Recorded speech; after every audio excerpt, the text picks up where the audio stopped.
ambitious commitment to deliver by 2030.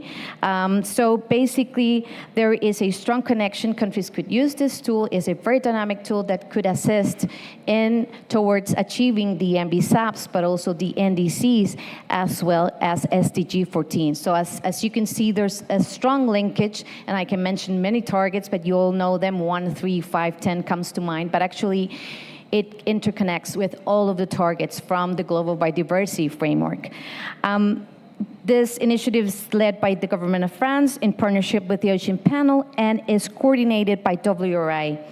The ambition is to create global action towards UNOC and beyond UNOC, of course, but to deliver on the very much needed sustainable ocean planning that we need to not only protect, so it also tackles Target 3, but it emphasizes the 30%, but the 70% as well, and the interactions between all of the ecosystems, considering, of course, coastal communities and livelihoods, and considering indigenous peoples as they are co-creating as well these development plans.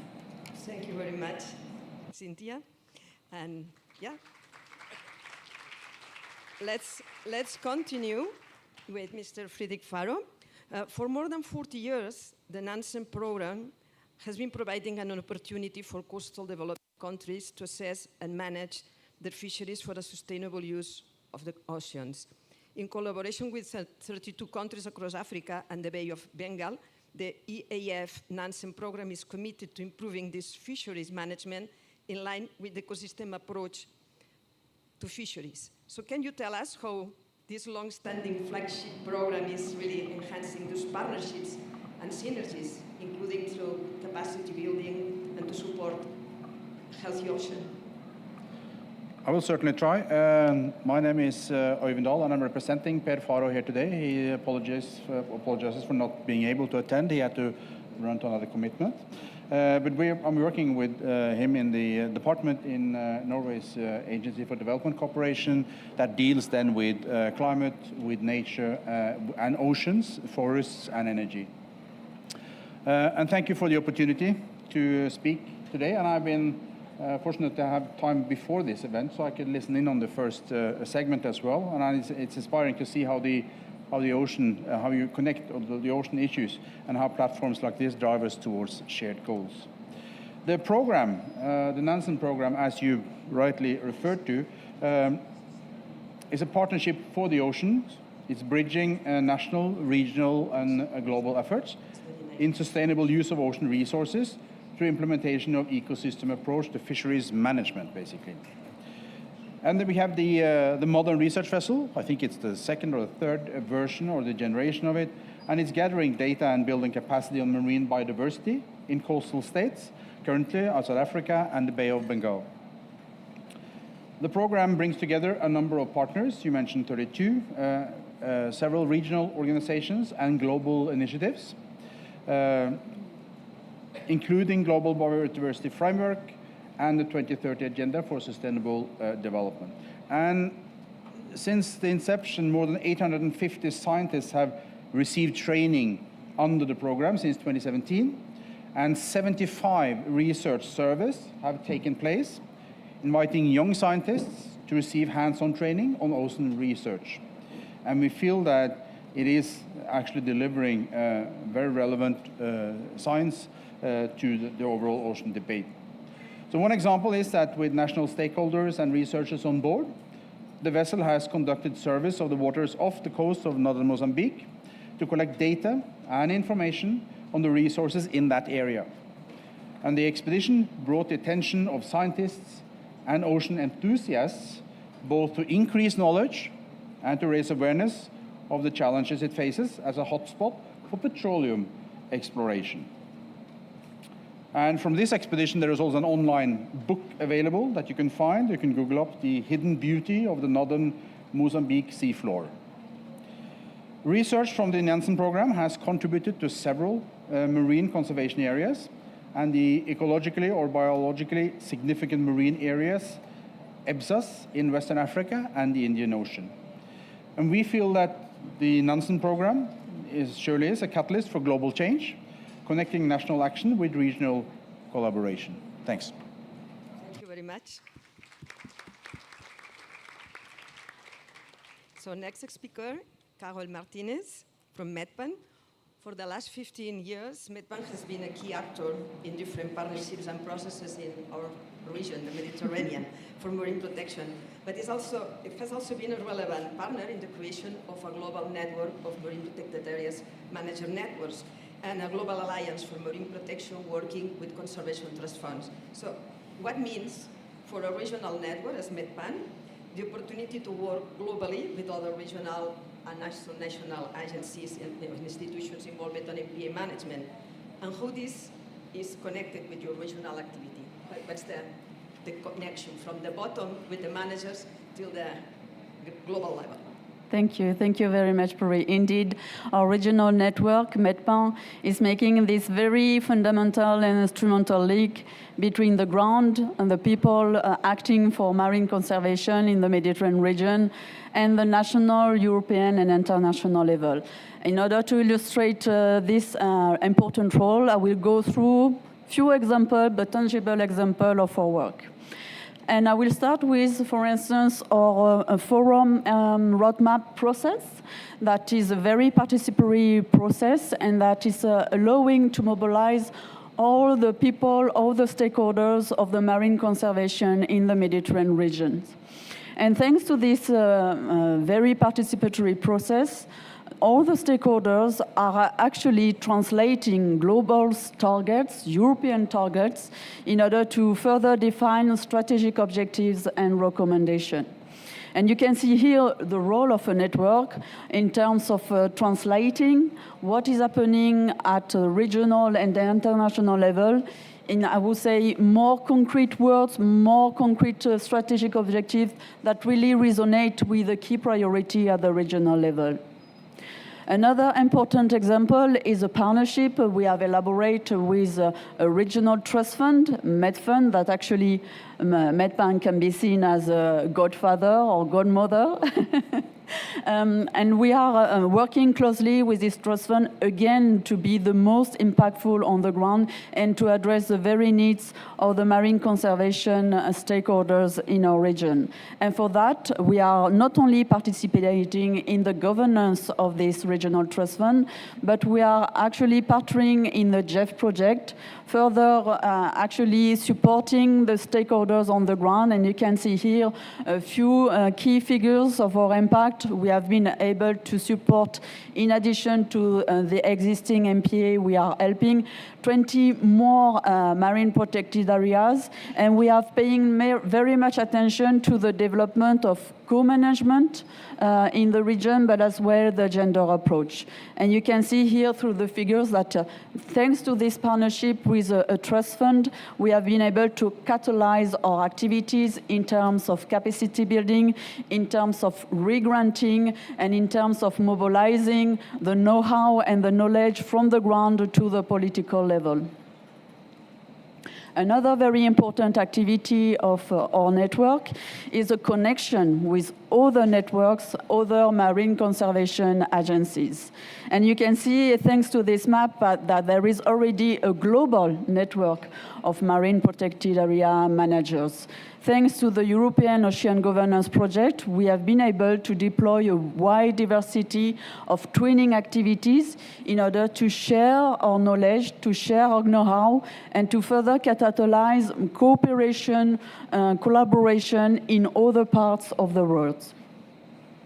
And this has been very instrumental, thanks joining forces of networks and networks as well between marine protected area managers and conservation trust fund is definitely enabling us to further catalyze, further scale up important and fundamental activities of networks such as sharing information, sharing knowledge, sharing know-how, mobilizing capacity building, deploying policy, I would say, support to the decision-making, but as well funding. In informing, for instance, and providing key information to the national or regional conservation trust fund, definitely we are really enabling them to be more impactful, more effective in their actually investment.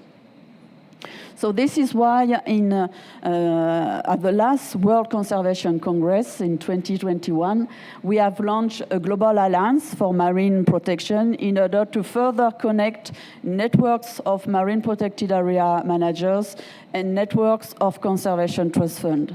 And thanks to that, we definitely want to further implement the global biodiversity frameworks, and more particularly its Target 3, and to further bridge the gap, and the important one in terms of funding of marine conservation. Thank you. Thank you so much for your kind attention.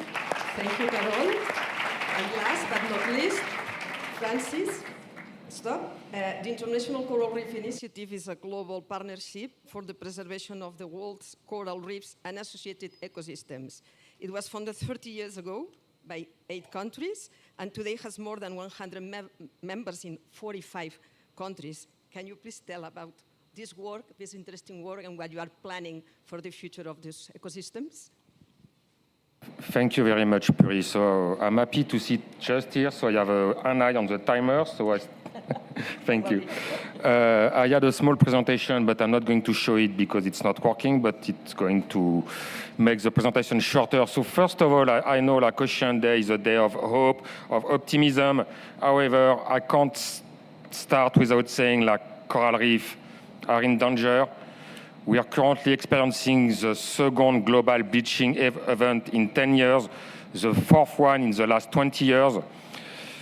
We're in the Caribbean, but also the Pacific. But coral reef from the Caribbean are very in a bad shape. Like this year is going to be another very hot year, like the hottest year for the ocean. So partnership is needed. We need to act, and alone we can't do a lot. But all together, hopefully, we can try to reverse the decline of coral reef. So sorry to start like this on the Ocean Day. As Puri said, like ICRI is a partnership of over 100 members. It was created 30 years ago at the first COP. So in 1994, like COP1 was held in the Barbados, and 8 countries created the International Coral Reef Initiative.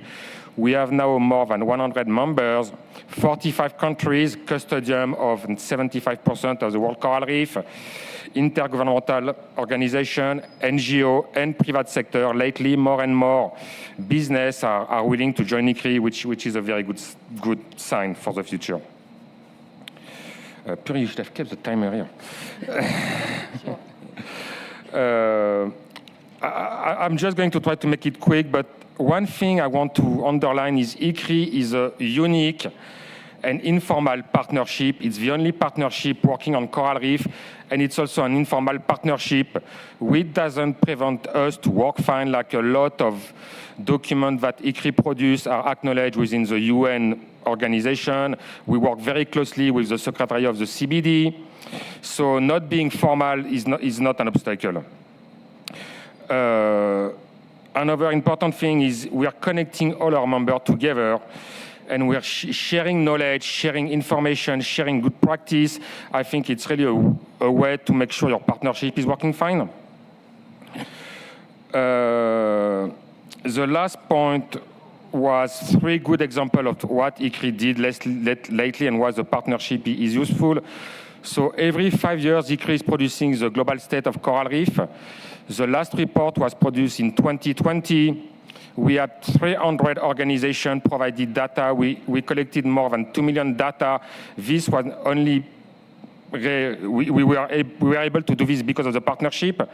The second thing is with the Global Fund for Coral Reef, 2 years ago, I think now, ICRI launched the Coral Reef Breakthrough, which like 2 main targets. One is protecting 125,000 square meters. The other one is raising up to $12 billion. But again, this is a good sign of partnership. The last example of partnership is all the work ICRI is doing to ensure coral reef are going to be integrated into NBSAP. And like a few months ago, ICRI and Dr. Simon Harding is here, so thank you for your work, Simon. ICRI launched like a guidance on how to integrate NBSAP into coral reef. And just to to cite Simon, like 16 out of the 23 target are highly relevant to coral reef. So again, like protecting coral reef is something we all need to do together, and partnership is the key. Thank you. Thanks a lot, Francis. In time. So thanks to all the speakers. It will be nice to have here other initiatives. I'm thinking, for instance, INCLISPA, specifically focusing on Ireland, which is very relevant. I'm thinking in the Blue Nature Alliance that is providing huge support, including the global network of marine protected areas manager networks. I'm thinking in examples of cooperation since the CMAR corridor in the East Tropical Pacific, which starts by sharing knowledge and science on the ground, and now is at the high level. So all those are beautiful examples. We don't have more time. I really thank our speakers and invite the next panel, which will be moderated by the World Economic Forum, Alfredo Giron. Thank you. Gracias. Hello, everyone. Thank you so much to all the panelists so far. I have 3 jobs. Number 1 is to wake you up a little bit. So to do that, I'll do something very quickly. Take a look around. It's almost 5 p.m. on a Sunday, and look how many people are still in this room. So congratulations to all of you. Number 2, I have to give you a little bit of context of what we are going to do next. I think all of us are aware that the ocean is the least funded of the SDGs, is all of that. But really, what we should be focusing on is on the wins that the ocean has achieved over the last few years.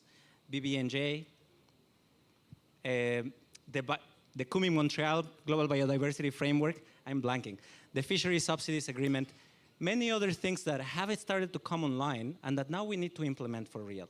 So what we are going to start doing today is we are going to talk about how public-private partnerships can help us activate all of these things. And so we are going to hear from a few speakers about how this is going to happen, how this is going to scale, what kinds of collaborations need to be built. My 3rd job is to keep us on time.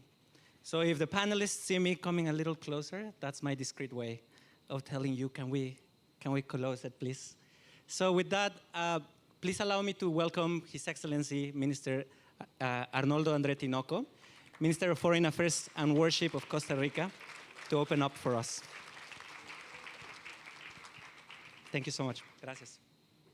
Ay, cuidado. Si quiere aquí parado, aquí.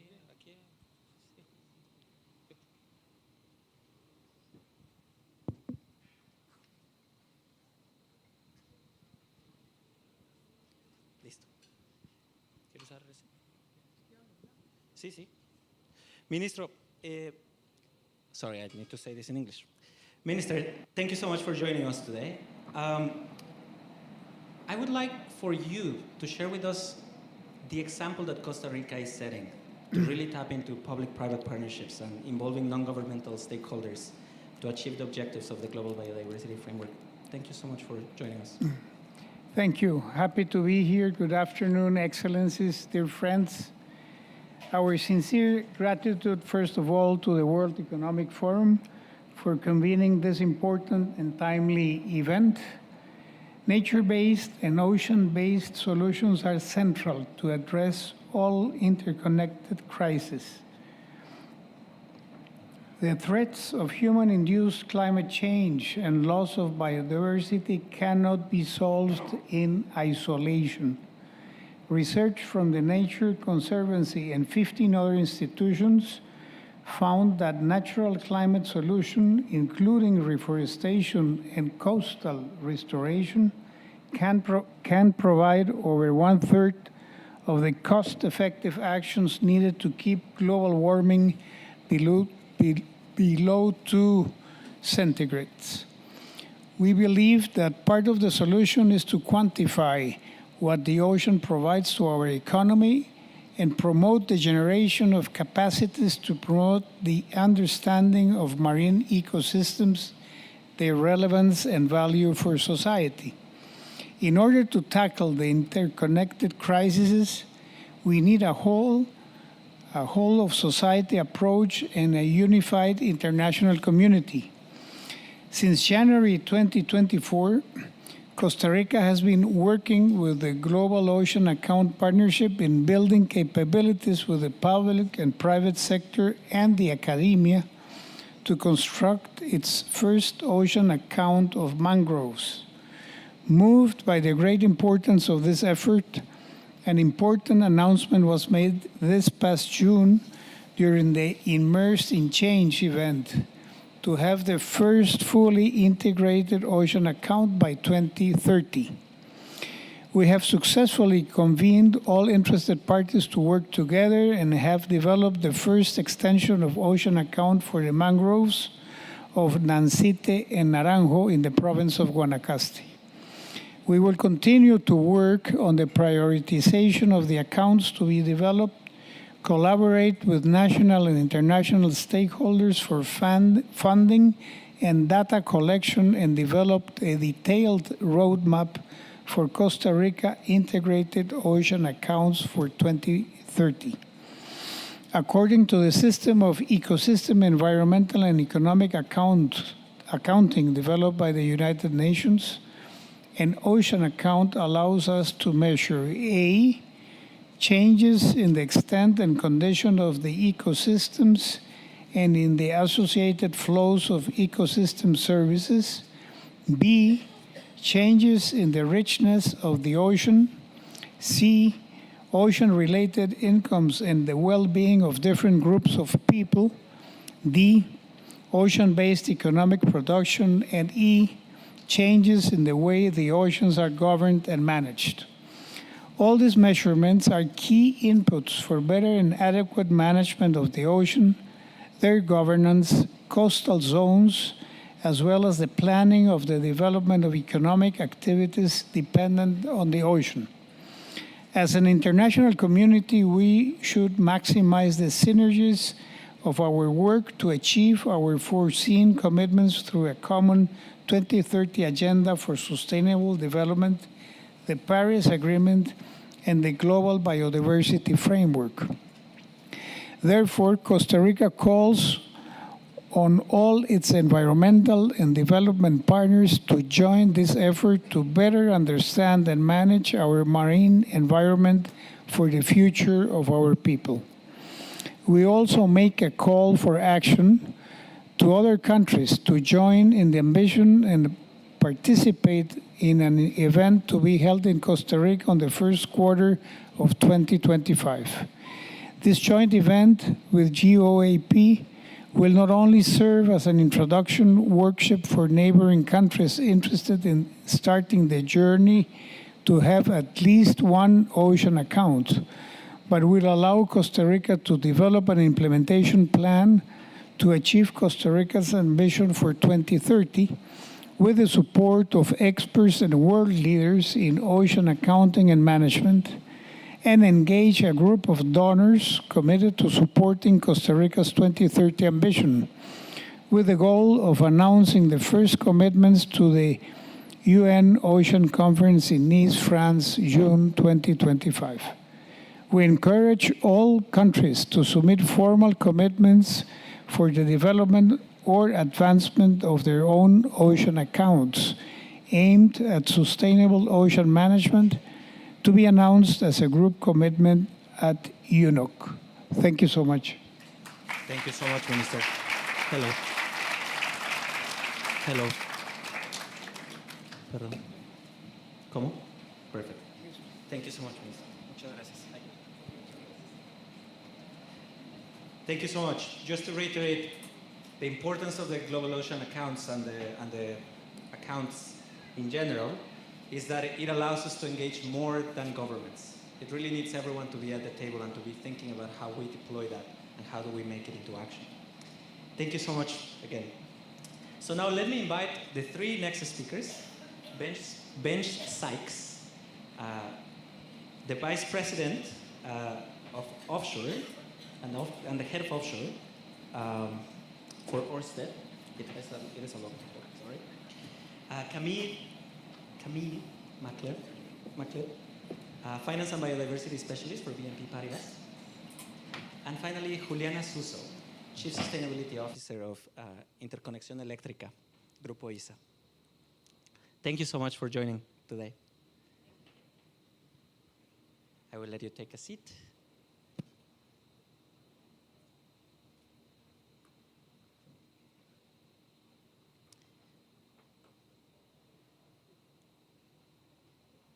Thank you to the three of you for joining us today.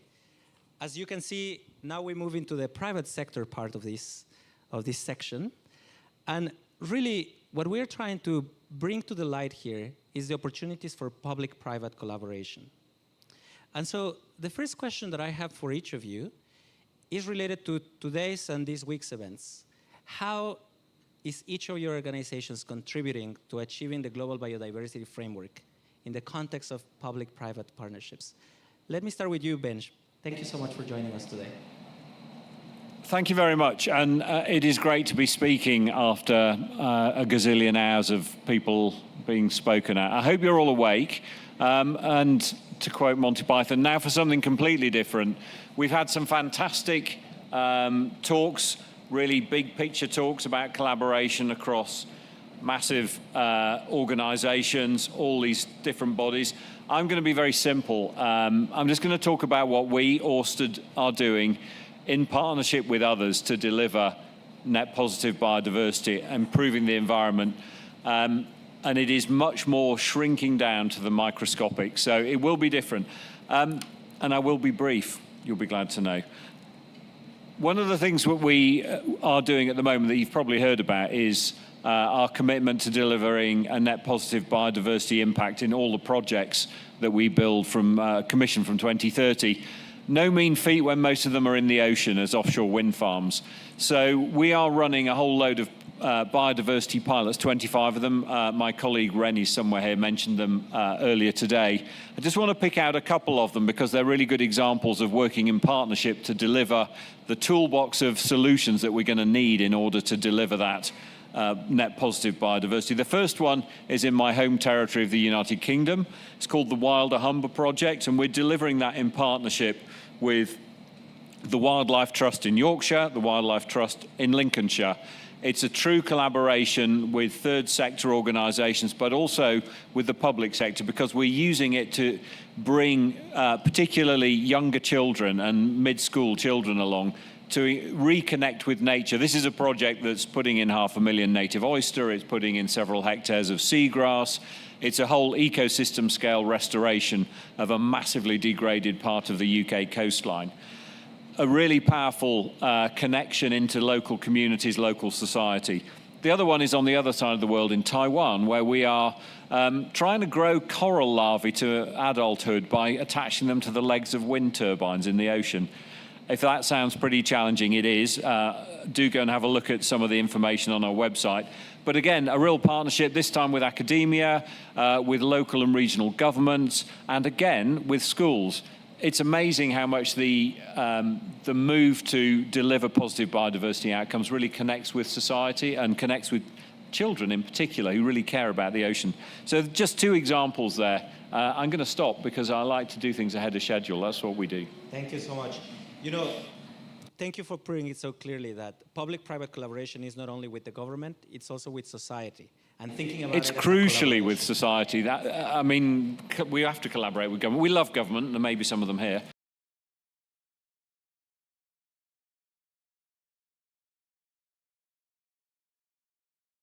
Can I go to you? Yeah, thank you very much, Alfredo.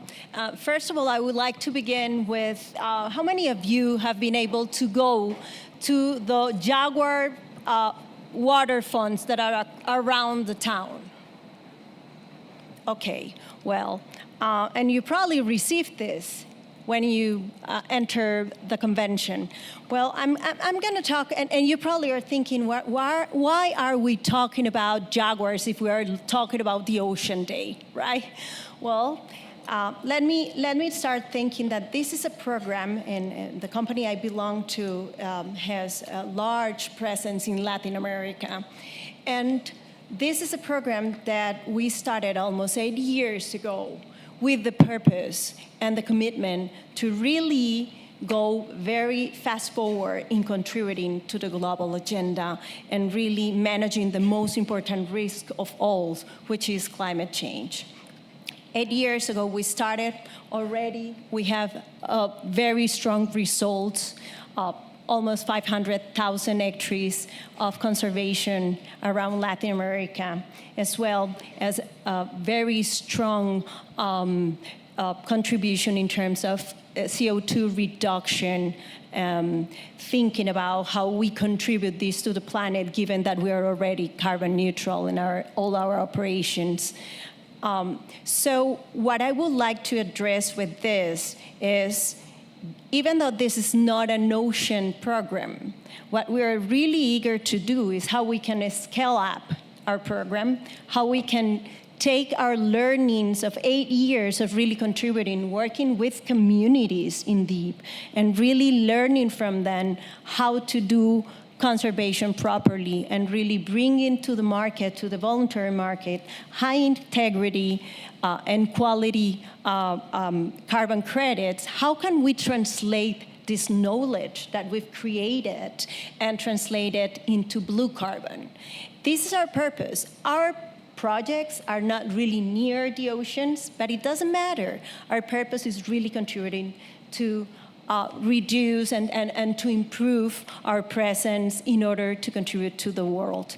So we already started working with academia, working with mangroves, working and learning about how the blue carbon market could be something that we could approach in a very determined way.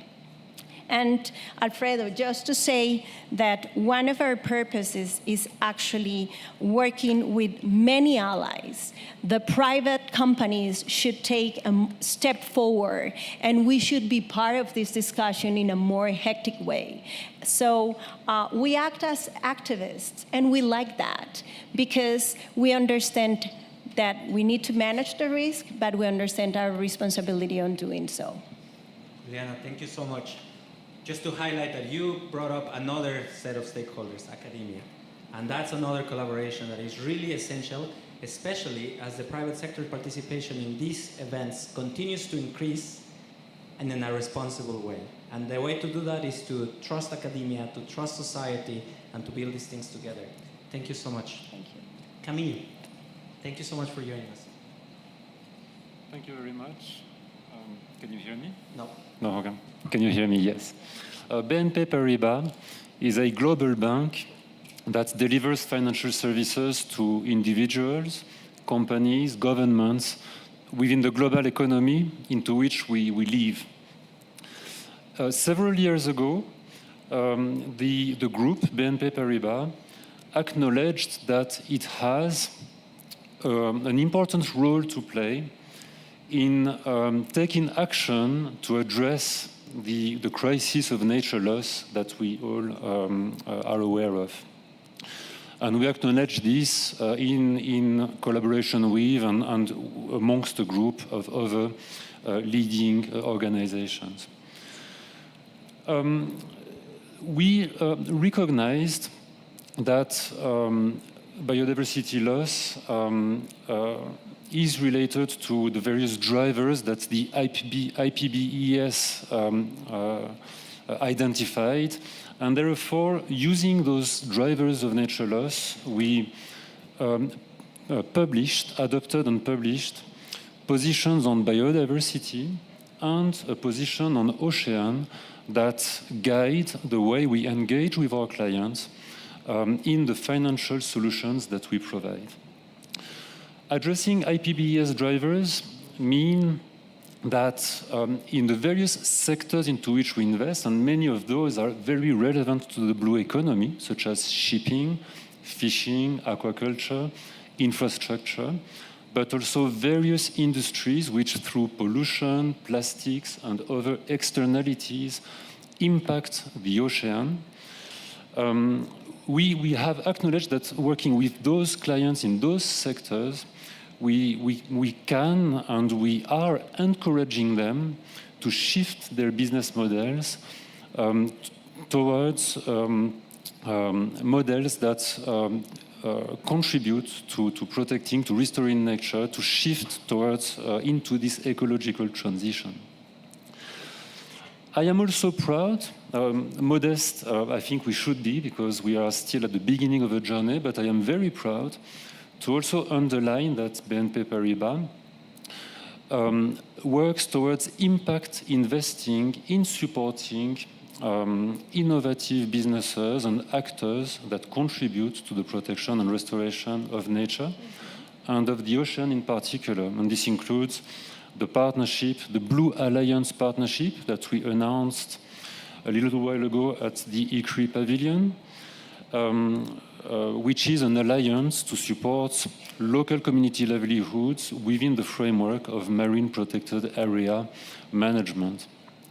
I am also proud to underline other actions that we do to encourage and support innovative businesses, including the work we do with a very interesting startup called Underwater Gardens International, UGI, which develops some very innovative and science-based approaches for marine restoration.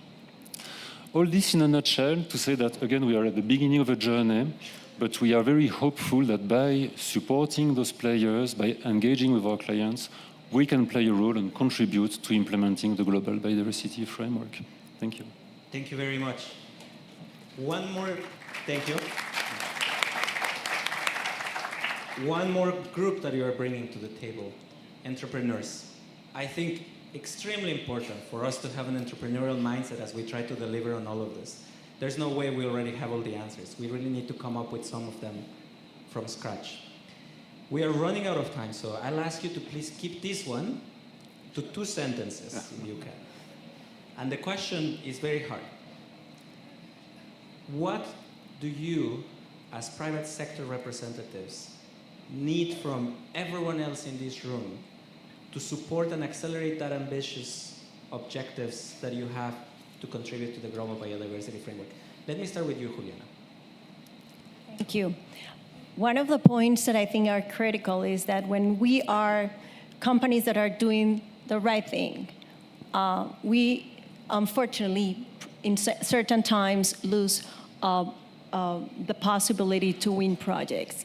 I mean, we need the right incentives. This is a punishment. Doing the right thing for a company right nowadays is not an advantage, unfortunately. It is a punishment when it comes to competitiveness. So my ask for all this room is that we actually, eager banks, eager investors, to actually show that they care in real terms. Thank you. Benj. Right, I'm allowed 2 sentences, so there'll be a lot of use of the word and. So I would absolutely echo your point around incentivizing the right behaviors. I'm quite a simple fellow. I build wind farms and run them, so today has been really eye-opening for me about how much is going on. It has been a little bit of acronym soup, alphabet soup for me. And if I could ask for one thing that would really help me, is to start to synthesize so that we can accelerate. There's an awful lot of good work going on, but it's quite hard to navigate for someone who comes in from outside. So please, can we have a bit of coherence, because simplification leads to integration, leads to acceleration. And on integration, there was an and there, on integration, it would be great if we could meaningfully integrate climate and nature through MBSAP and NDCs. I've got alphabet soup now as well, and SDG 14. Please, can we just pull it all together, have slightly fewer acronyms, and crack on? Thank you so much.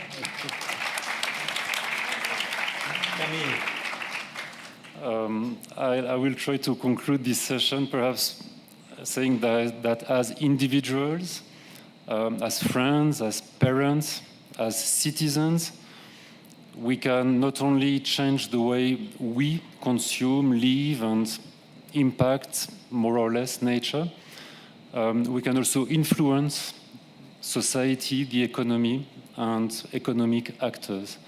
And I think I will leave it at that, because collectively, I think we can change the way the world works. Thank you. Thank you so much. Thank you so much to the three of you. This has been really insightful. Yes. I imagine. Well, I invite our last speaker to the podium. Is that a present? This is yours. This is yours. For you, for you. Thank you.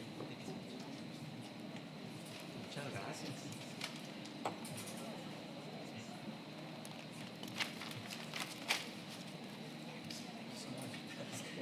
I'll learn to use Ant more now. And to close this part of the program, I want to invite the Executive Secretary of the UN Capital Development Fund, Pradeep, test me on this, Kurukula Suriya. Very good. Perfect. To give us some words on what the Global Fund for Coral Reefs is doing for this. All right. Am I the last speaker? Well, It's one more. of this portion. Okay, all right. Very quickly, because I know we are running out of time. I just came from another event on coral reefs where we spoke about the fact that us as a humanity cannot survive if the corals cease to exist. And there's right now about 1 billion of us who are reliant on these reefs. So it was very interesting when as I walked into this room, I think the previous session had the website which was pleasebenicetotheocean.org.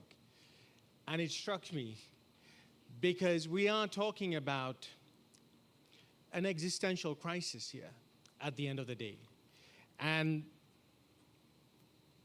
it terrifies me, to be perfectly honest, because this is a conversation that has been going on for quite some time, and we haven't yet cracked on with it. And we have the answers here, and what gives me a lot of hope is that I am in a room full of people who are all trying their best to try and solve this issue. But I worry that we're not focused on the right issue, to be perfectly honest. Because at the end of the day, that billion that rely on the corals are not New York Stock Exchange type companies or entities that, run those firms. They are individuals. They are small businesses without, collateral, with irregular cash flows, with a lot of uncertainty about whether their products are going to work or not. And the problem is that the finance needed to seed those, to sustain them over and beyond the initial infusion of capital, it's hard to come by. And that's because many of the institutions that provide those resources themselves are bound by various regulatory conditions. Their size requires transactions to be of a particular size. They're in remote parts of the world, as we've heard, and it's difficult to get capital to where it is needed. But the thing is, you need to get that capital to where it's needed, and you need to get it there fast, which is why I joined UNCDF 6 months ago, because I couldn't, for the life of me, understand why, when you had a UN platform with that title, with the instruments of deploying grants, guarantees, and loans to the private sector, isn't used more to deploy and de-risk those very environments where we need to get that capital to go to work. And that's why I'm incredibly proud of the Global Fund for Coral Reef that we've been able to put together with the United Nations Development Program and the United Nations Environment Program and many other partners who are part of this coalition, who are now being audacious to invest in types of businesses that many would regard as too risky. But it is really those types of investments at scale that is going to get us over the hump. And we need to figure out a way that collectively we can come together, because at the end of the day, even we ourselves cannot succeed unless we are able to link up with a BNP, or we're able to link up with a larger institution that can come and build beyond what we're able to do up front. So have a look at the Global Fund for Coral Reef, but more importantly, ask the question whether we are actually tinkering with the right tools to get finance to go where it's needed. and have a look at what Global Fund for Coral Reef is doing, because it might actually surprise you with a few examples that we can scale up. Thank you. Thank you so much. Thank you. This is me. Right? That one's mine. Oh, that's yours? No, this one. That's yours. I'll take your phone. My phone is there. Thank All right, you. Thank you. Thank you so much. Please help me to thank again all of our panelists while I call our last speaker. Thank you so much. Puri, welcome back. Please take us to the end. Gracias. Well, that's really an amazing challenge to summarize what has been said, and we are out of time. So I think that what is the most relevant of this session is that we have been able to show many different dimensions on how crucial are partnerships and how crucial is to generate synergies. We went from very specific examples with very target ecosystems, such coral reefs, till the big wall of the economic dimension, obviously considering the efforts of the countries or the efforts of the governments. But I think if this is something that we need to recognize, is that in the future COPs, we need to have more and more space to show those partnerships. And those partnerships should also be crucial at next UN conference for the ocean in Nice. So we had this example of let's be nice to the ocean, which is great, but it shows that we can only reach the huge change that this planet needs if we work together. There is not a single community, not a single group of people that has not a role to play here. So what I really appreciate today was to see that beyond those that we were present in the room, along the different speeches, we identify other actors that were not here, for instance, academy, entrepreneurs, but there are many others. So we don't have people working in the education world, for instance. We talk a lot about capacity building, but this capacity building goes beyond the professionals. It has to go to the ground. So all those dimensions have to be here. And I think that's also the great value of this convention. That is a convention that from a long time ago recognized the value of working with people, the value of the human diversity from indigenous and local communities to the big experts. So this is a nice background to work together. And that's my only remark I want to do is to say, let's enlarge the partnerships. Otherwise, there's no solution. Guys, so it's so clear. That's the only way working together. But we need to reinforce and to help this implementation. And thank you very much for being here. And just the final words are not going to be mine, but some words from the young generation, because this is not going to end with us. This is the future. The challenge is still 4 years to come. And we have now the closing remarks from Carla Lumba, that she's the representative of youth at this COP. So Carla, a pleasure to give you the floor.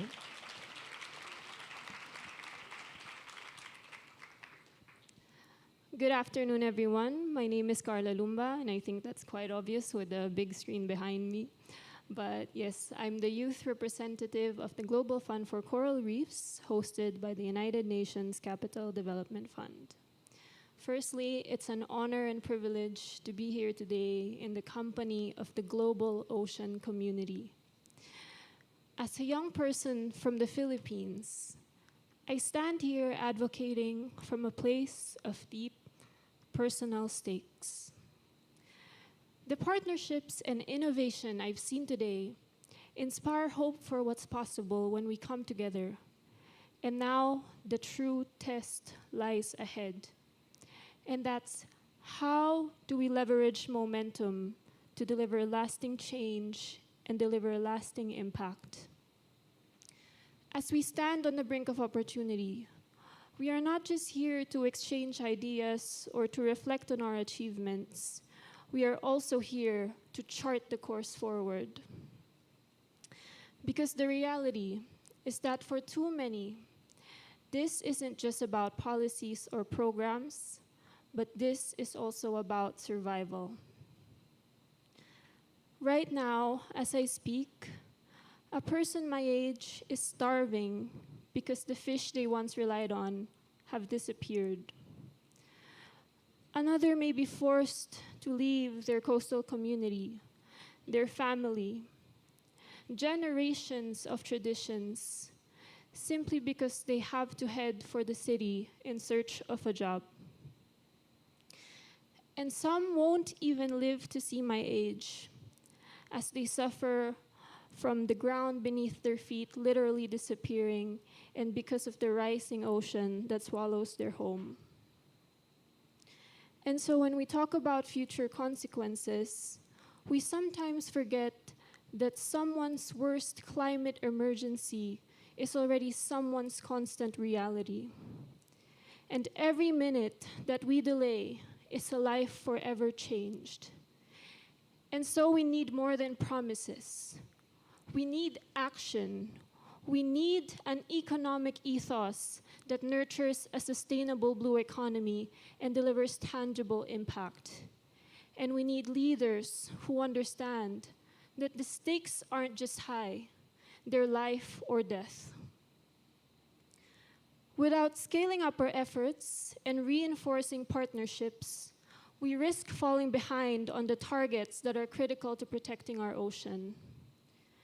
Based on my personal experience, working with the GFCR and UNCDF, supported by a global coalition, has shown me the power of a whole-of-society approach and the importance of fusing private sector expertise and market-driven enterprises with the stewardship of conservation guardians.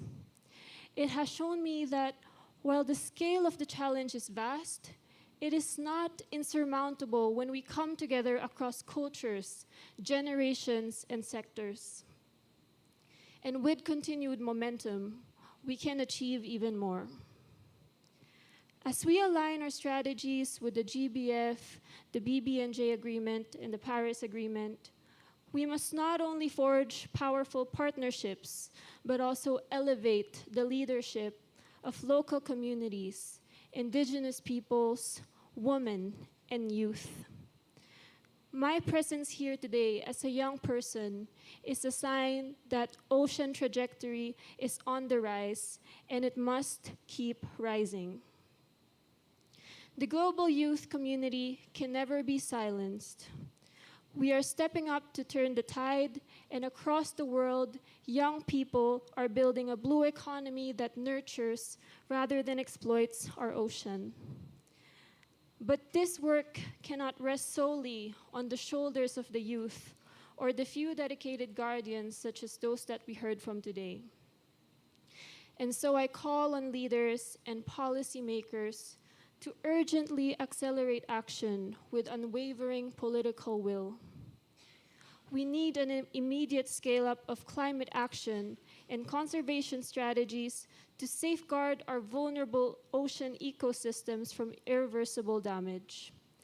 This includes integrating MPAs into NBSAPs and biodiversity finance plans, ending subsidies for industries that degrade the ocean, and redirecting sources towards sustainable conservation solutions. I also call on public and private leaders to set bold commitments at the 2025 high-level session of the UN Ocean Conference. We need funding at the scale of this crisis, massive transformative investment in ocean resilience. And this pivotal gathering, UNOC, offers the chance to catalyze global action and ensure a resilient, thriving ocean for generations to come. Now, in reflecting on our shared commitment to protect the ocean, I am reminded of the words of Chad Book, a young Filipino environmental defender whose spirit continues to inspire me even after his passing. And I quote, "Para sa mga kabataang lumalaban, huwag kailanman mapanghinaan ng loob. Nasa madilim tayo na yugto ng kasaysayan ngayon, pero laging pakatatandaan natin na sa kadiliman, mas lalong lumiliwanag ang apoy at mas higit na kinakailangan ng taong bayan ang nag-aalab ninyong mga puso. Which means, to the youth who are fighting, never lose heart. We are in a dark chapter of history, but remember that the fire shines brightest in the darkest times, and now, more than ever, the people need your burning resolve. Thank you very much.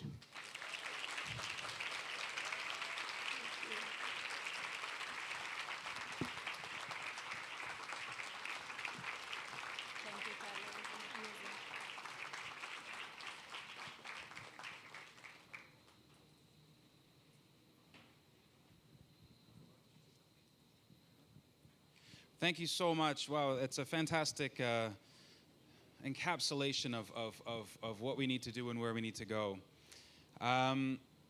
So I myself have a small child at home, and there's many things that my little guy and the youth make us do. They bring smiles to our faces. They inspire us. They make us feel guilty.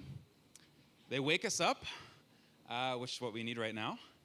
But importantly, they make us think about our future, their future, and how the consequences of our actions. So as we wrap up Ocean Day, this is exactly what we need to do now, and think about what this means not only for next year, next 10 years, next 15 years, but their future, because that's really what we're leaving for them. So we're really pleased and honored to have the Global Youth Biodiversity Network coordinate the closing session for us here. So I'm going to pass over to them to give us hopefully some inspiration and wake us up a bit. Please, youth colleagues, please come on up. Oh, as you plan it.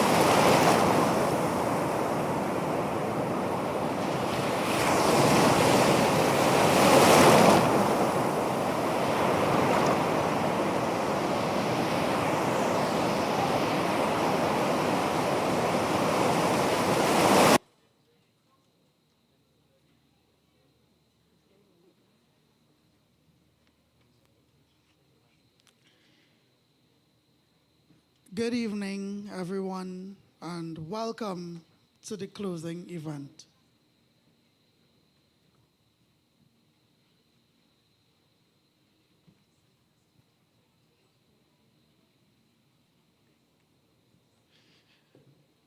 How are you connected to the ocean? What does the ocean mean to you?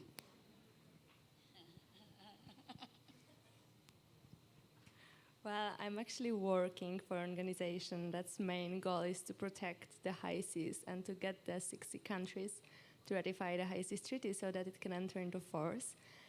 And I'm working there because the ocean is something that's always been close to my heart and something that I always deeply cared about.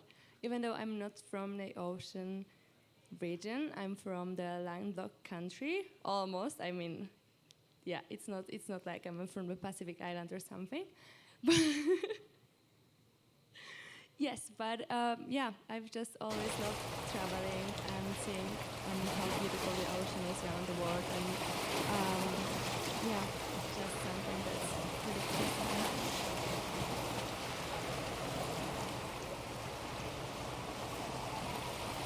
Thank you. For me, the ocean is a part of me because I do my PhD on marine ecology and biodiversity and environment.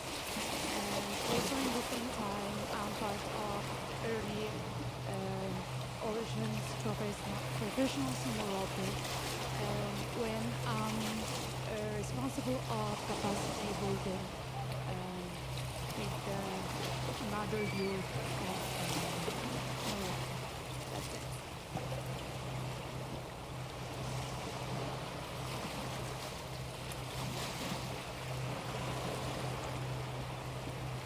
I come from a country that has two oceans. We say ocean, but it's surrounded by the Pacific and the Atlantic, Panama. So for me, the ocean is not only a temple for me personally, but the source of life for everyone in my country, either direct or indirect.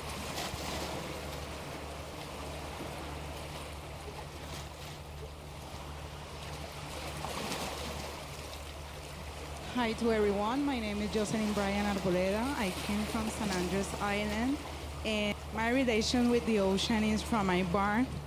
My father is a fisherman, a captain. We have fisherwomen in our family. I am a marine biologist. I am studying my magister in marine biology, so my relationship with the ocean is so close that when I go sleep, I only think on fish, eat fish also, and to the conservation from the biodiversity that we have in the island.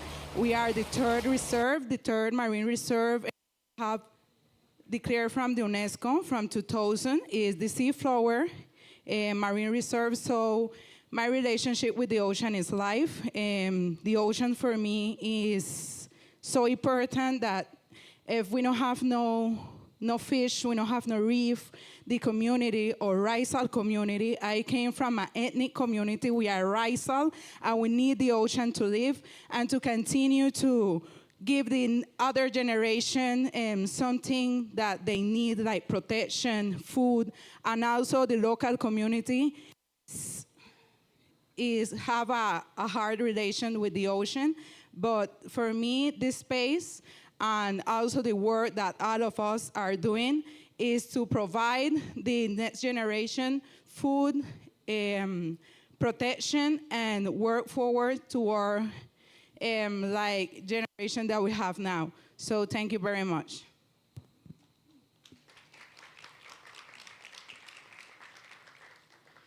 In our world's ocean, life thrived. From the coast to the deeper parts, life blossomed.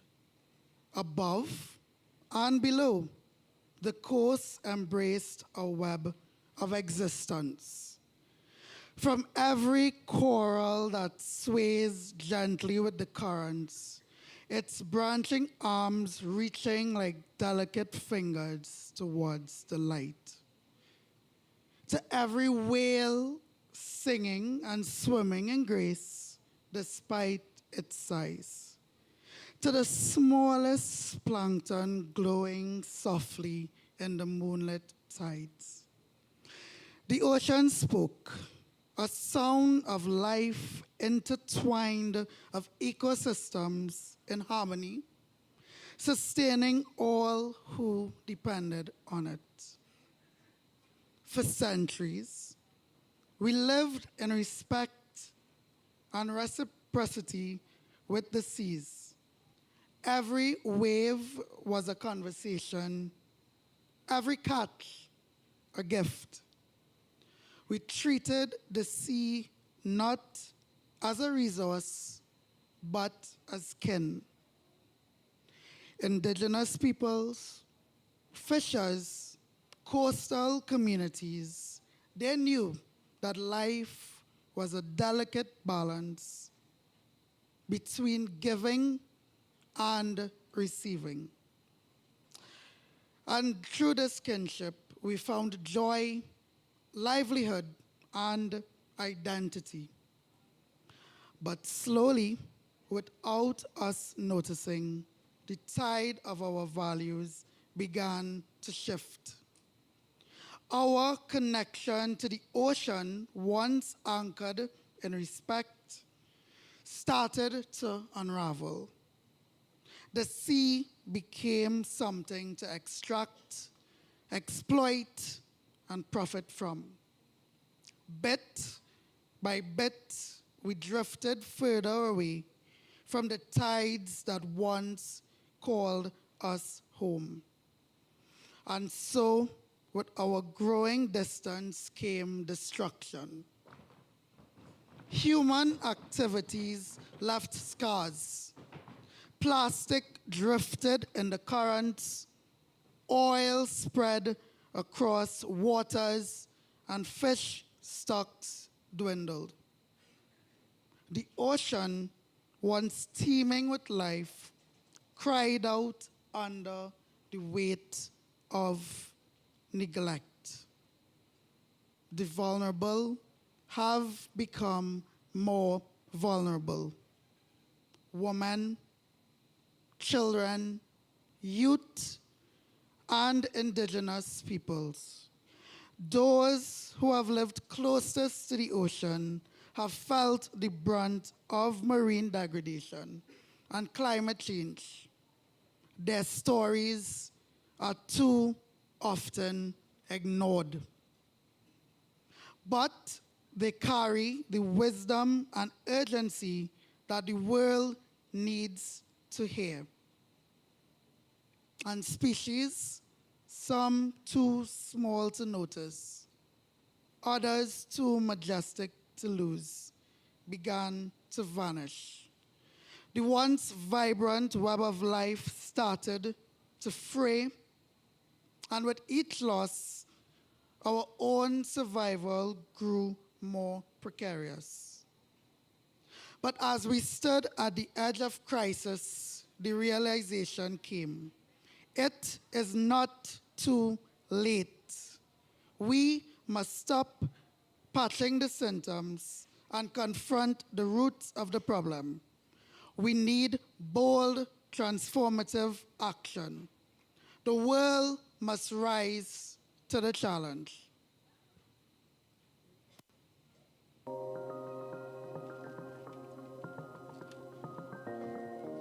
Que nosotros, los jóvenes pescadores artesanales de pequeña escala, contemos con los espacios justos para poder seguir realizando nuestras labores de pesca. Como jóvenes pescadores artesanales queremos que nos brinden más oportunidades para licencias. Los jóvenes pescadores artesanales queremos una educación digna en nuestras comunidades. Que cuando se tomen iniciativas de conservación o iniciativas por alguna parte del gobierno o por cualquier parte de empresa privada, siempre se debe asegurar un espacio en las mesas de negociación a la juventud pesquera artesanal. Que se nos garantice a los jóvenes pescadores artesanales realizar actividades tradicionales a los que vivimos en refugios mixtos o áreas protegidas.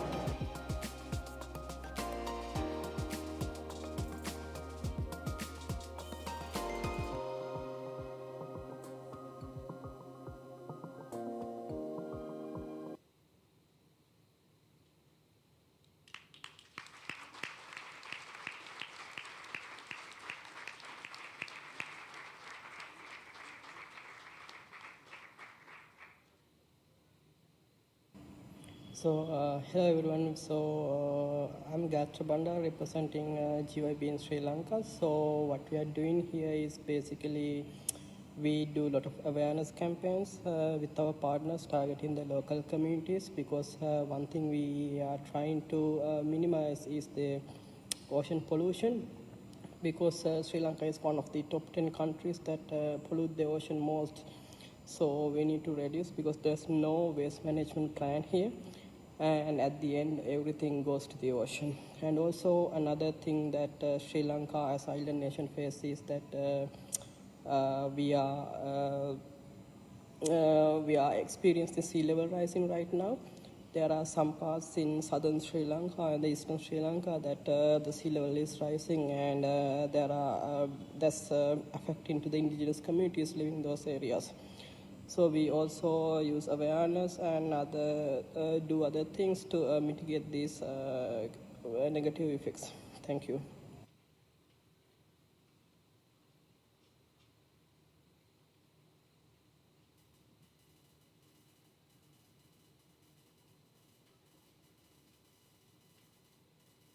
Celebrate our ocean at COP16. Hello everyone. We are the French youth of the Global Youth Biodiversity Network. Today, as we celebrate our ocean at COP16, we want to share our love and our actions for our ocean. This summer, France will welcome the next Ocean Conference of the United Nations. The world will pressure our governments to finally act to protect our people and our ocean. We want to make sure that young people are involved in this conference and decision makers and practitioners understand the importance of including youth in decision making.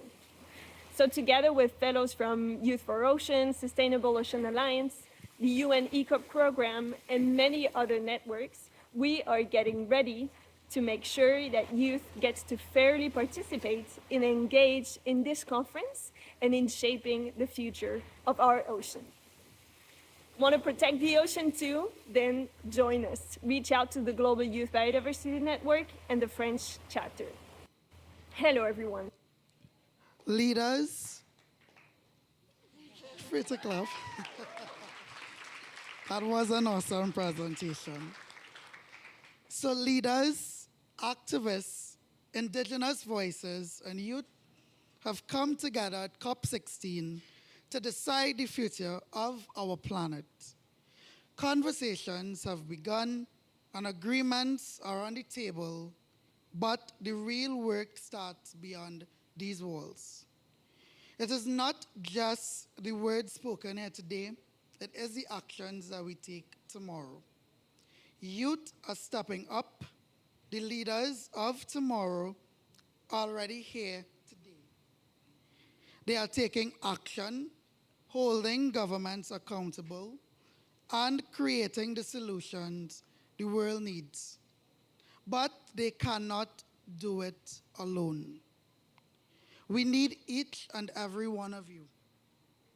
Every delegate, every community leader, every citizen to walk with us as we build a future where the ocean can thrive and all life is respected.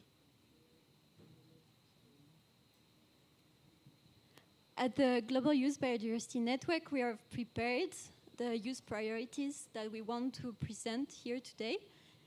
And we have 5 priorities, so we'll let you know about them. So youth are key partners in ensuring thriving marine ecosystems and cultural identities over the long term.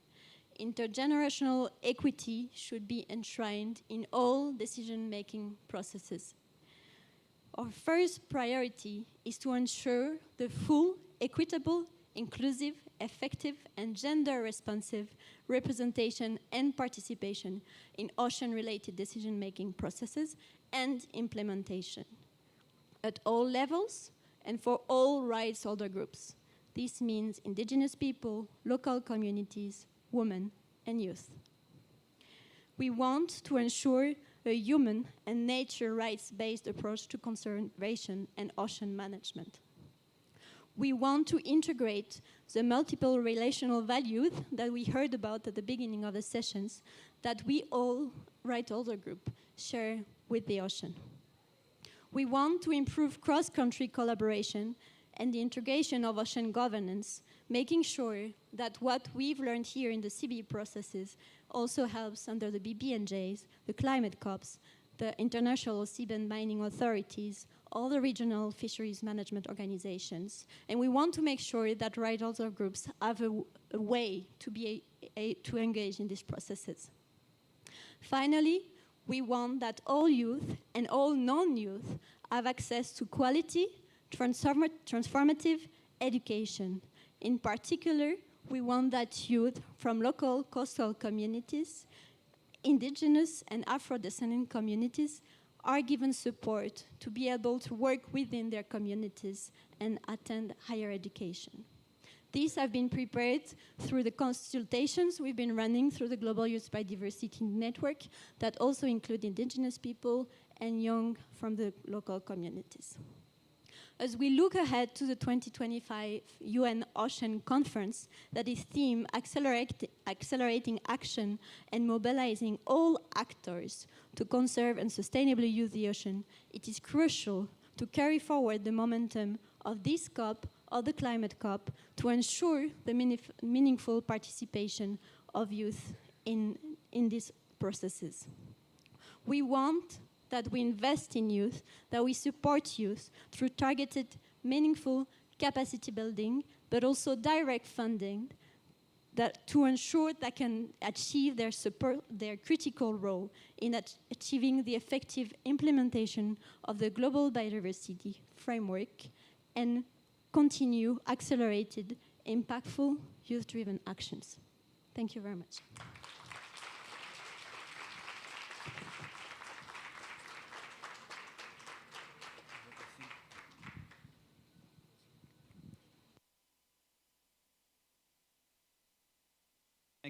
Thank you so much for that. And I think it was a very great segue into the wrapping up of everything, which is looking forward to the UN Ocean Conference. We have the distinguished minister here from Costa Rica, one of the co-hosts of the Ocean Conference. The ambassador from France, the French ambassador for the Ocean Conference, was supposed to be here, but he does have a video remark, so we'll play that in a second. But in the meantime, I'd like to invite our minister from Costa Rica to come up, and perhaps our youth colleagues to pass off symbolically and literally their priorities to the minister to take into consideration for the Ocean Conference. So please.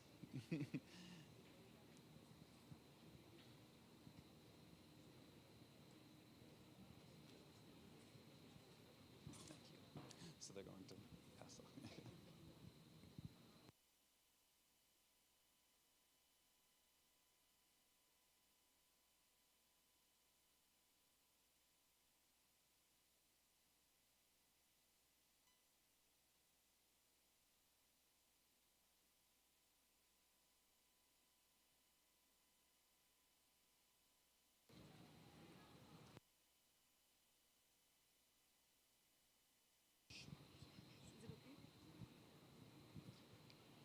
Okay, so I would like to call all our talented actors back on stage.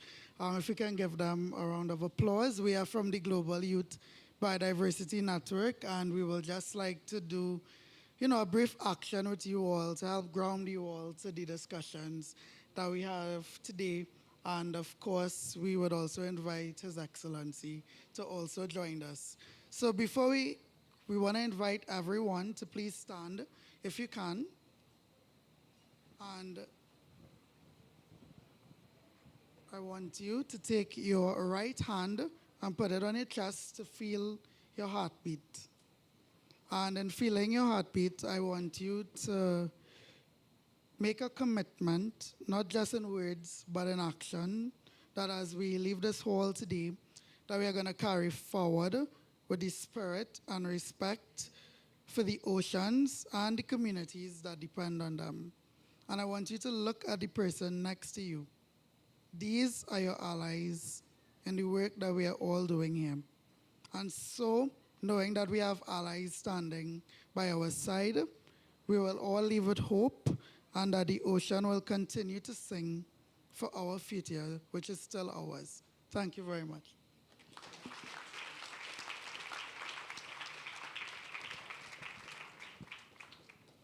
Thank you so much, and thank you all for being with us all day. As we come to the close, I feel like I want to do another day of this, but it was a lot of work to put together. So as we look forward, as we just heard, we have a lot of hope and expectations for the next UN Ocean Conference, and in that regard, we look forward to hearing your vision for the conference. And Minister, the floor is yours. Thank you so much, Excellencies, esteemed colleagues, dear ocean advocates.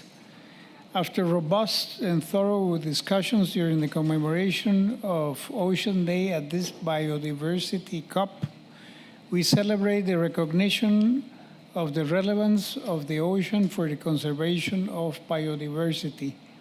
Today, we gather to join our efforts to protect the ocean, the vast blue that encompasses 71% of our planet. As we stand on the brink of profound ecological and climate shifts, the ocean emerged as an indispensable ally in our fight against biodiversity loss and climate change. But we must act swiftly and decisively to safeguard this crucial element of our biosphere. Our ocean in singular, because there is only one ocean, interconnected, is the heartbeat of our planet, regulating climate, providing sustenance, and hosting a breathtaking array of marine biodiversity. Yet, this biodiversity is under unprecedented threat. Destructive fishing practices, pollution, rising temperatures, ocean acidification, and the intention to start deep-sea mining pose grave risks, threatening not only marine life but the entire planet's health. The urgency of our joint mission cannot be overstated. Accelerating ocean-based actions involves both non-state actors and governments working side by side. Together, we must deliver on global climate and biodiversity goals and recognize the ocean as a keystone in our efforts.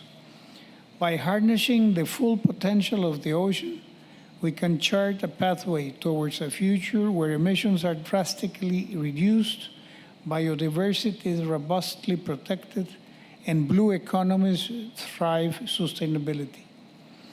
Protecting marine ecosystems like mangroves and coral reefs not only preserves biodiversity but enhances carbon sequestration, amplifying our climate efforts. The development of innovative financial mechanisms such as blue bonds give financial value to ecosystem services. Dear friends, the blueprint has been laid out before us. The Kunming-Montreal Global Biodiversity Framework's Target 3 urges us to protect and conserve at least 30% of our marine and coastal areas by 2030. The World Trade Organization passionately campaigns to eliminate harmful fishery subsidies, tackling one of the root causes of overfishing and marine degradation. Moreover, the Historic Biodiversity Beyond National Jurisdiction (BBNJ) agreement and the Paris Agreement provide us with the roadmap needed to safeguard marine life and the resilience of our ocean. An ambitious plastic pollution treaty will allow us to tackle one of the main threats of marine biodiversity and marine biological balance.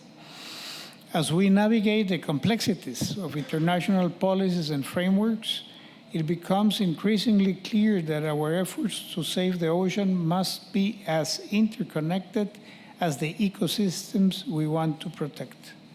The Kunming-Montreal Target 3, the World Trade Organization's efforts to eliminate fisheries subsidies, the BBNJ Agreement, the Paris Agreement, and the future Plastics Treaty all serve as essential pillars to our collective ambition to protect marine life. In embracing these pillars, we can foster a collective ambition that transcends borders. We can develop a narrative of hope and action underpinned by the science and fueled by determination. It is imperative that we mobilize sufficient resources, invest in marine research and innovation, and bolster the capacity of developing nations to manage their marine resources sustainably. As we gather here or in other fora, let us keep in mind that safeguarding the ocean is not only a duty, but an opportunity.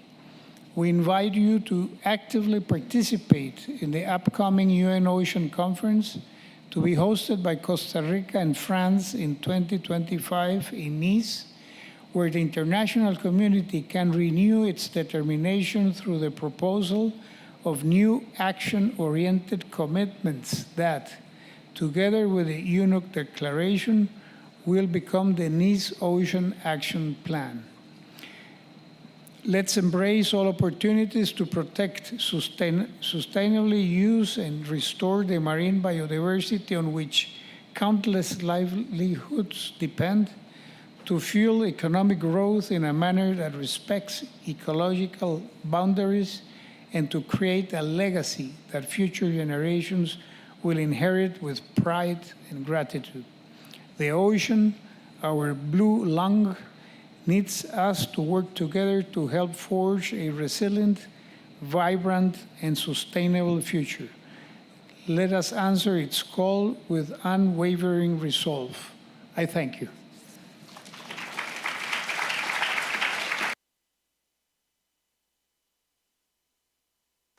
Thank you so much, Minister, and thank you for staying for so much of the day. Now, from your fellow co-host of the UN Ocean Conference, Ambassador Darvor was supposed to be here with us, but he had an urgent issue that he had to attend to, actually regarding the UN Ocean Conference, with some planning, important planning meetings happening in France. But he took the time to send a little video message for us. So, please. Yeah. Dear organizers, participants, and esteemed colleagues, although I am not able to join you in person, I'm truly honored to address you today as we conclude Ocean Day at COP16. My deepest thanks to the organizer for their incredible work and to each of you for your participation and dedication throughout this important day. As we all know, the ocean plays a critical role in regulating our climate, preserving biodiversity, and supporting the livelihoods of millions around the world. The discussions and collaborations that have taken place today at COP16 in Cali are a testament to the urgent need to protect and to restore the ocean for future generations. Your contributions are helping to steer this global effort in the right direction. This Ocean Day marks an essential milestone on the road to the third UN Ocean Conference, UNOX3, which will be co-hosted by France and Costa Rica in Nice in June 2025. The UNOC will be a defining moment for the global ocean community to address the most pressing issues facing our ocean, and we have ambitious goals to reach. The seamless continuity between this Ocean Day at UNOX3 is also reflected in the themes of the panels held today, which we have also identified as priorities for the UNOC, such as science and technology for action, small-scale fisheries, and the need to increase synergies between the various conventions. At UNOC3, we will focus on key themes such as, first, decarbonizing maritime transport to address climate change, but also, second, protecting biodiversity and ensure the success of global framework, such as the High Seas Treaty, that the states have to ratify before Nice, and the fight against plastic pollution. And third, creating sustainable models for blue economies that respect both the ocean and the communities that depend on it. We will also be bringing together science, policy, and innovation to strengthen the ocean climate nexus. A key priority will be to mobilize funding and resources to protect marine environments and promote sustainable ocean use. I truly hope that many of you will join us in Nice, bringing your expertise, ideas, and commitments to the table as we work together to achieve SDG 14 and secure the future of oceans. I believe UNOX3 will be a pivotal moment, not only for the ocean, but also for the planet as a whole. It will give us the opportunity to take decisive action on issues we have discussed here at COP16 and to ensure that the momentum continues. Once again, my sincere thanks to all of you for your hard work and commitment today. Your efforts are vital, know that, and I look forward to seeing as many of you as possible in Nice next June, where together we can make a real difference for our oceans and for our future. Thank you.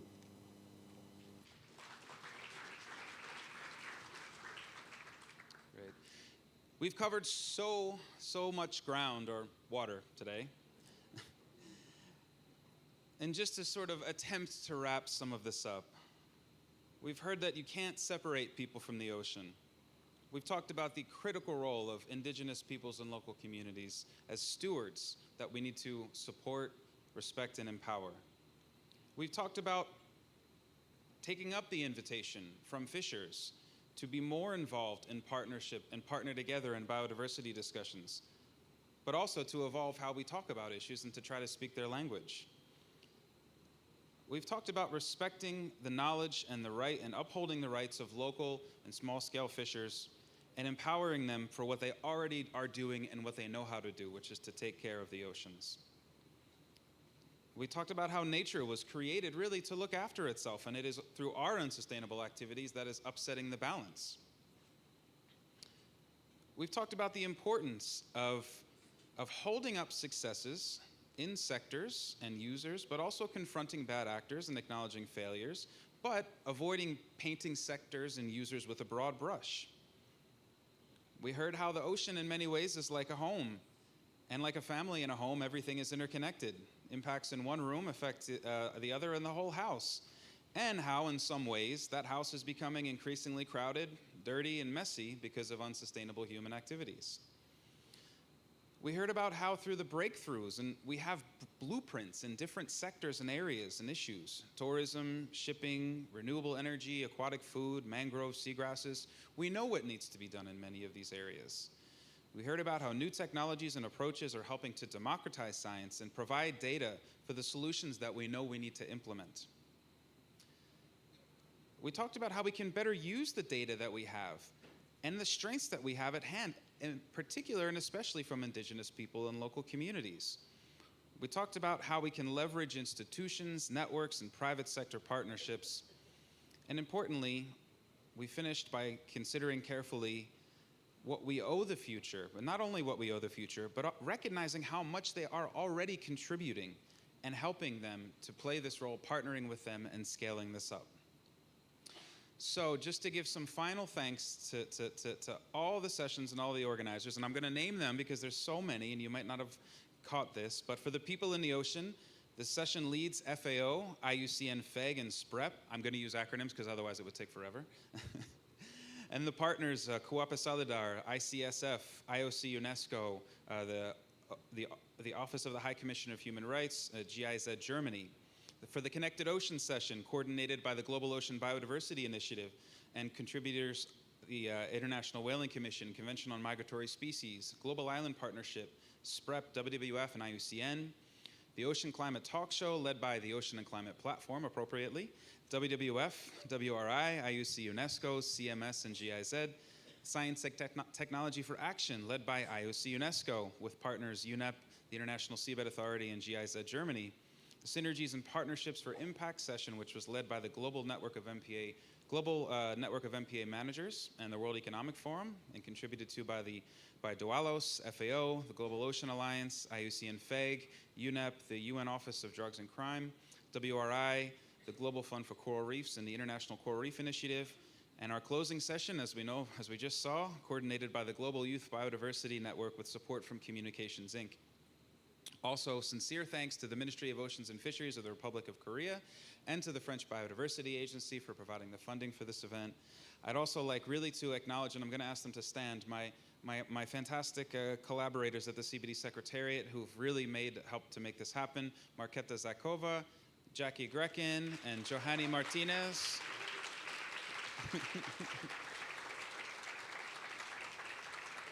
And also our colleague, Sean. Sean has coordinated all of the pavilion throughout the whole of the COP. So fantastic. And our fantastic technical support over here. He's done a great job. We had a lot of intricate technological issues that we had to go through, but we've done very well. So finally, thank you all for being a part of this. As I said, this is the most inspiring, engaging ocean COP I have ever seen. It wasn't crafted particularly to be an ocean COP, but the ocean community made it an ocean COP. So congratulations to all of you. Thank you to all of you. And the point of this and the point of having this in the middle of the COP is that this really carries over and inspires the negotiations to really keep in mind our bigger priorities and to carry forward into the future. So again, thank you, and we look forward to seeing you this week.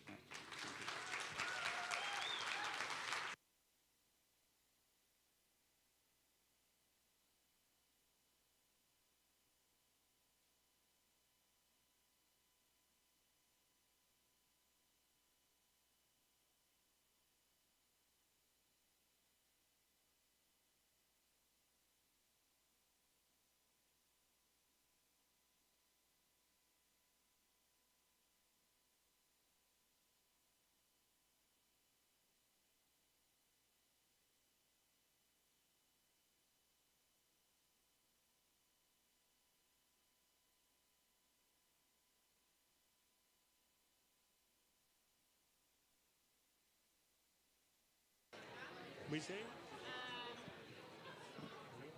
I think it may be from someone. Is there a lost and found around here?